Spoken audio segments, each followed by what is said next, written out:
20년 노하우를 공개합니다. 이수정 교수님 모셨습니다. 오늘 시작하기에 앞서서 우선은 미술치료사란 직업에 대한 설명이 조금 필요할 것 같아요. 미술치료사, 치료 장면에서는 미술치료사라고 할 거고요.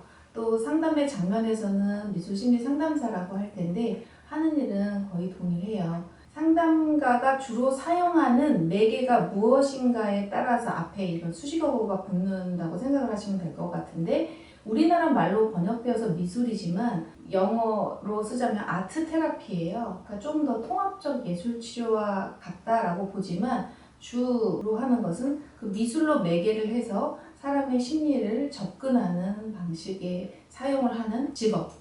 네, 그렇게 말할 수 있을 것 같아요. 네, 그러면 쉽게 미술치료사, 미술심리상담사라는 두 동일하게 이해를 해도 괜찮은 부분일까요? 네, 무방합니다. 왜냐하면 역사 자체가 어떤 환자들을 대상으로 이런 그림을 그리는 과정에서 회복이 되는 걸 알게 되면서 미술 치료의 역사가 시작이 되었기 때문에 미술 치료라는 이름이 우리는 조금 더 익숙하고요. 또 이걸 병원과 진료나 치료 장면에서와 정확히 말하자면 대면하는 상담의 장면을 좀 구분하는 단어가 미술치료와 미술심리상담사다라고 생각을 하시면 될 것 같고, 내용은 같은 내용입니다. 그럼 이 직업을 가지려면 어떻게 해야 미술치료사, 미술치료상담사가 될 수 있을까요? 네, 미술치료사 또는 미술심리상담사라고 하는 직업은요, 일단 기본적으로는 정식적인 학위 과정을 거쳐서 취득을 하는 방법이 있어요. 그리고 다른 하는 방법은 이제 자격증을 취득해서 활동하는 방법이 있는데,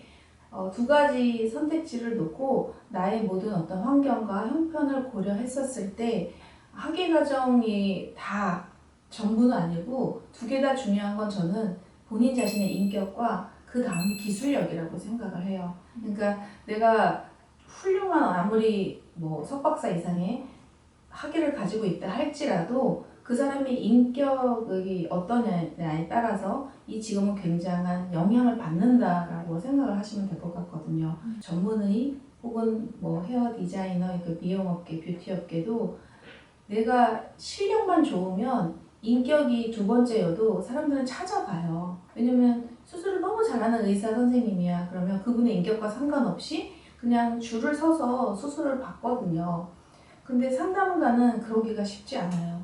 나의 어떤 어려운 점들을 털어놨는데 그 상담사의 인격이 조금 부족하다라는 부분은 내담자에게 2차 어떤 상처를 줄 수 있는 부분이기 때문에 저는 제일 먼저는 소통을 하는 사람의 인격이 제일 우선이라고 생각을 하고요. 두 번째가 그 사람이 가지고 있는 사람을 접근하고 이해하는 실력, 기술이라고 생각을 합니다.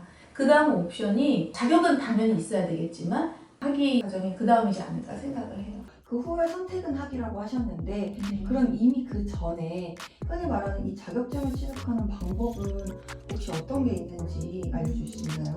자격증은 민간 자격증이에요. 아직까지는 다. 근데 민간 자격증은 가르쳐주는 단체가 굉장히 많아요.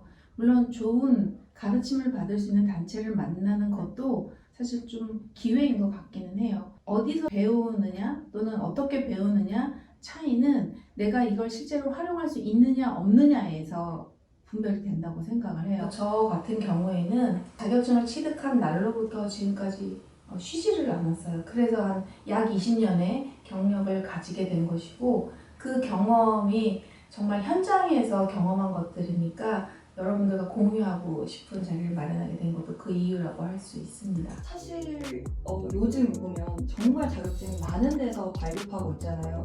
그렇다 보니 자격증을 취득했음에도 현장을 나가지 못하고 현장에서 어려움을 겪는 게 굉장히 많을 것 같아요. 실질적으로 활동을 하기 위해서는 어떻게 할 수 있는지를 여쭤보고 싶어요.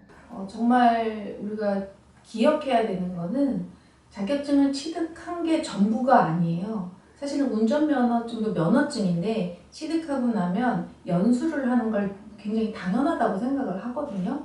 근데 이 상담사 자격증을 취득했다고 해서 당장 내가 누군가의 마음을 접근하고 열어주고 내담자를 도와주고 할 수 있다고 생각을 하기가 쉬워요. 근데 저는 그게 위험하다고 생각을 해요. 그래서 자격증을 취득하면 반드시 실무 중심의 실제 현장에 관한 교육을 다시 받아야 된다고 생각을 합니다. 그러니까 실습 같은 경우죠.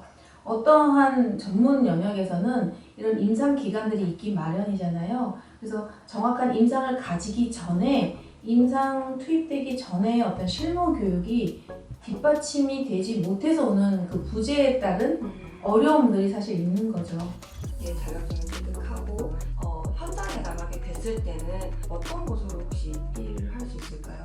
지금 저희 제자들이죠. 활동하고 있는 장면을 보면 그 영역이 학교도 있고 병원도 있고 또 운영하는 센터도 있고 굉장히 다양해요. 상담사로서도 하고 또는 강의도 할 수 있고 학교에 나가서 아이들에게 상담사를 꿈꾸는 청소년들에게 교육을 할 수도 있거든요. 활동 영역은 굉장히 다양하다고 생각을 합니다.